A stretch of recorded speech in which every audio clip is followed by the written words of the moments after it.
তাহলে direct variation বা direct proportion, ঠিক আছে।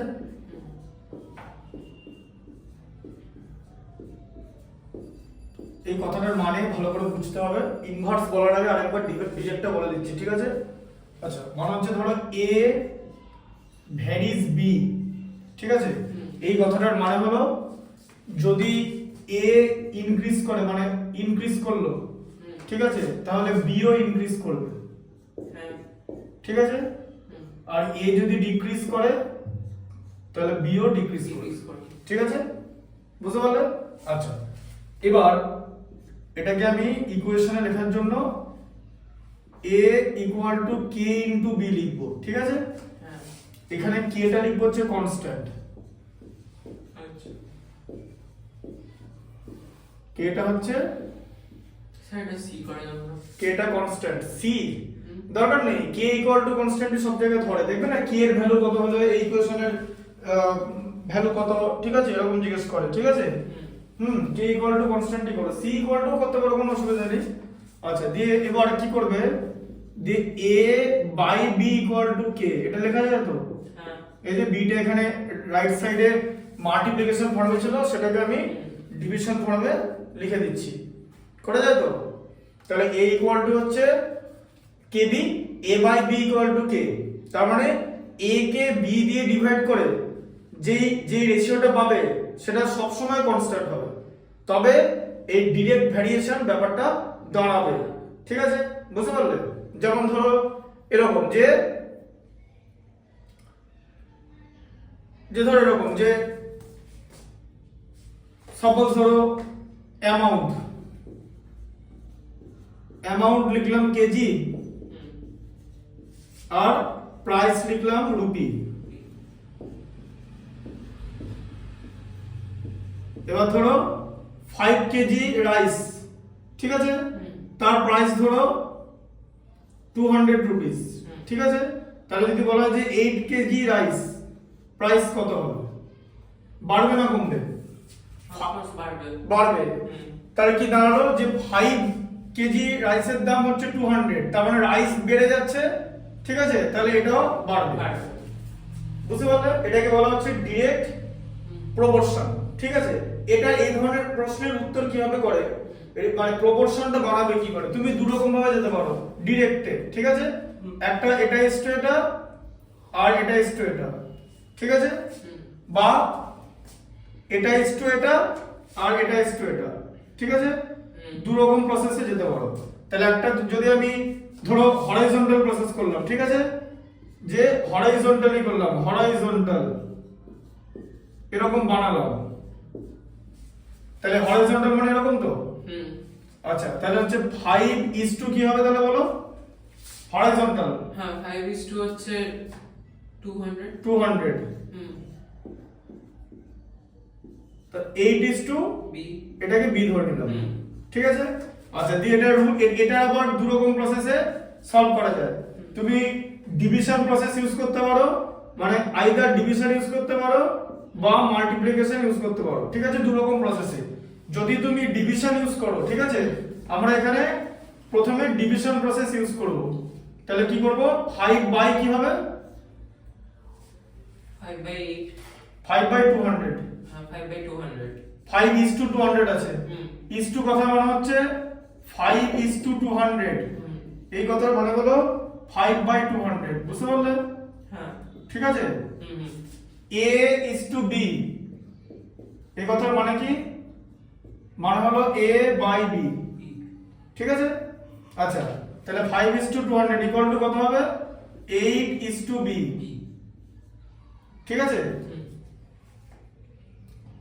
তাহলে আবার কি হবে, ক্রস মাল্টিপ্লিকেশন হবে, এটাকে ক্রস মাল্টিপ্লিকেশন বলে, ঠিক আছে, ক্রস মাল্টিপ্লিকেশন।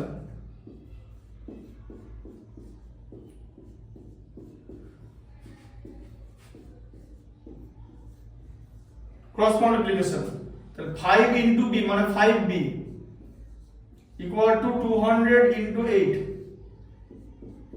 তাহলে b ইকুয়াল টু কত হবে, 200 ইনটু 8 বাই 5, তাই তো। 200 টা 5 টা লেফট সাইডে মাল্টিপ্লিকেশন ছিল, রাইট সাইডে ডিভিশন হয়ে যাবে তো।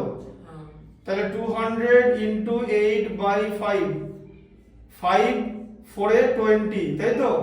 তাহলে একটা জিরো আছে। 40 ইনটু 8 তাহলে কত হলো 320। তাহলে অ্যানসার কত হবে 320 রুপিস। তাহলে আমরা দেখতে পাচ্ছি যে ডাইরেক্ট ভ্যারিয়েশনে কি হয়, যে অ্যামাউন্ট বাড়লে প্রাইসও বাড়বে, সেটা কি বলা হচ্ছে ডাইরেক্ট ভ্যারিয়েশন। ঠিক আছে, বুঝতে পারলে। আর এর উল্টোটার নাম হচ্ছে ইনভার্স। ঠিক আছে, দেখে নাও। এরপর আসবে হচ্ছে ইনভার্স।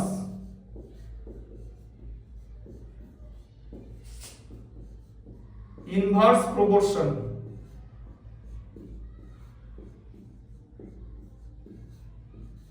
মানে হলো ইনভার্স কত মানে হলো অপোজিট। অপোজিট। তার মানে ধরো দুই রকম জিনিস আছে, যে এ যদি বাড়ে, ঠিক আছে, বি তাহলে কি হবে কমবে, তাই তো। আর এ যদি কমে তাহলে বি কি হবে বাড়বে। সেই ধরনের রিলেশনকে আমরা কিভাবে লিখবো, লিখবো এ ভ্যারিজ বলো কি হবে 1 বাই বি, তাই তো। দিয়ে এটাকে কি করতে হবে, ইকুয়েশনে লিখতে গেলে আবার কে কনস্ট্যান্ট হতে হবে, তুমি সি কনস্ট্যান্ট ধরো, সি ইনটু 1 বাই বি। ঠিক আছে, এখানে সি ফর কনস্ট্যান্ট। ঠিক আছে, তাহলে এখানে কি হলো a equal to C by B. ঠিক আছে, এবারে এ বি করে দিলাম, a ইনটু বি করলাম, ক্রস মাল্টিপ্লিকেশন করলাম এই যে, তাই তো, ইকুয়াল টু সি। তার মানে A B equal to C, তাহলে এ বিটা কনস্ট্যান্ট হবে, তাই তো। তাহলে প্রত্যেকটা জায়গায় এ বিটা কনস্ট্যান্ট হবে, বুঝতে পারলে। এবার ইনভার্স রিলেশন, ইনভার্স প্রপোর্শনের एग्जांपल কেমন হবে, एग्जांपल হচ্ছে এরকম, ধরে এরকম ম্যান পাওয়ার আর টাইম, মানে হচ্ছে ম্যান পাওয়ার যদি বাড়িয়ে দিই টাইম কম লাগবে, তাই তো। আর ম্যান পাওয়ার কমিয়ে দিলে টাইম বেশি লাগবে, বোঝা গেল। ম্যান পাওয়ার যদি কমিয়ে দিই তাহলে ওই কাজটা করতে বেশি দিন সময় লাগবে, কারণ আমার তো লোক কম, মানে ইনসাফিশিয়েন্ট। আবার যদি ম্যান বাড়িয়ে দিই তাহলে সময়ের আগে কাজ শেষ হয়ে যাবে। তাহলে একটা বাড়লে যদি আরেকটা কমে, সেটাকে আমরা বলবো হচ্ছে ইনভার্স প্রপোর্শন। ঠিক আছে, আচ্ছা, এবার ইনভার্স প্রপোর্শন আমরা বিল্ড করব কি করে, ঠিক আছে। যেমন ধরো এরকম একটা एग्जांपल যদি থাকে, যে ম্যান, ঠিক আছে, আর টাইমের ইউনিট হচ্ছে ডে। ঠিক আছে, 10টা ম্যানে একটা কাজ করতে 20 ডে লাগে। ঠিক আছে, দিয়ে বললাম যে আমি আরো 10 জনকে নিয়ে নিলাম, তাহলে এখন 20টা ম্যানের কত দিন লাগবে। ঠিক আছে, আচ্ছা, তাহলে এবার এই ধরনের রিলেশন কি করে বানাবো, এবার রেশিও বানাতে হবে তো। আচ্ছা, রেশিও কিরকম করে বানাতে, ওই সময় কিরকম বানাচ্ছিলাম, প্রথমটা যে একটা এরকম লিখবে, ঠিক আছে, মানে লিখলাম হচ্ছে 10:20 লিখলাম, ঠিক আছে। তাহলে আরেকটাকে অপোজিট করে দিতে হবে, এই যেটাকে ইনভার্স বলে, ইস টু দিয়ে কি বলো 20:b,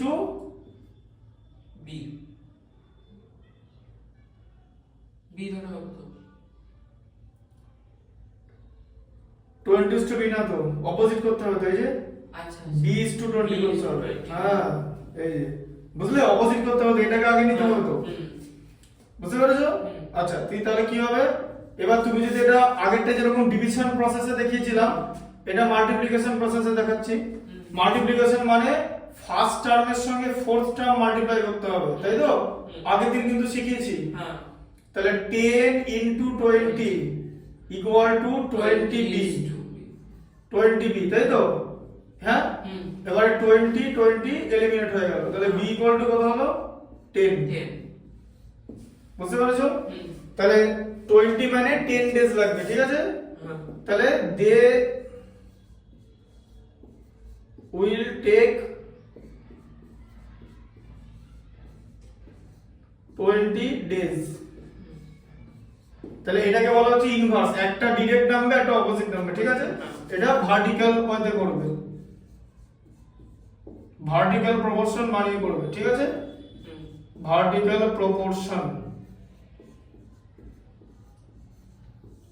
এই প্রসেসটা বুঝতে পেরেছো? হ্যাঁ। এবার এই প্রসেসে তোমার এটা হচ্ছে দেখো এগুলো ইউনিটারি মেথড দিয়েও করা যাবে, হ্যাঁ। আবার প্রপোর্শনাল মেথড দিয়েও করা যাবে। যে ম্যাথসগুলো এক্সারসাইজে আছে সেগুলো আমি প্রপোর্শনাল মেথড দিয়ে করে দেবো আর ইউনিটারি মেথড দিয়ে করে দেবো, ঠিক আছে? আচ্ছা তুমি এটা লিখে নিতে পারো খাতায়, যেরকম আছে সেরকম লিখে নাও।